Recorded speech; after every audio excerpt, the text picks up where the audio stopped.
খবর 24 সাথে আপনাকে স্বাগত। নতুন নতুন খবর জানার জন্য আমাদের চ্যানেলে চোখ রাখুন। 2023 সালে বিজেপির টিকিটে ভোটে জিতে পঞ্চায়েত প্রধান হয়েছিলেন নবনীতা কুইলি বর্মন। সাধারণ মানুষের সঙ্গে তার যোগাযোগ ছিল বরাবরই, পাড়ার লোকের সঙ্গে মিশে যেতেন সহজেই। তার আকস্মিক মৃত্যুতে চাঞ্চল্য ছড়ায় পূর্ব মেদিনীপুরে।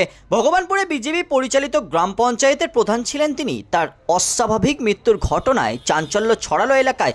ভগবানপুর 1 নম্বর ব্লকের ইলাসপুরের বিজেপি পরিচালিত গ্রাম পঞ্চায়েতের মহিলা প্রধানের মৃত্যু হয়েছে তমলুকের একটি নার্সিংহোমে।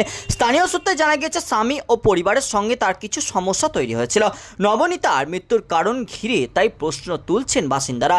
চিকিৎসকরা জানিয়েছেন, চুল রং করার কেমিক্যাল খেয়ে ফেলেছিলেন নবনীতা, সেই কারণেই মৃত্যু হয়েছে। হঠাৎ তিনি কেমিক্যাল খেতে গেলেন কেন, তা নিয়েও প্রশ্ন উঠেছে।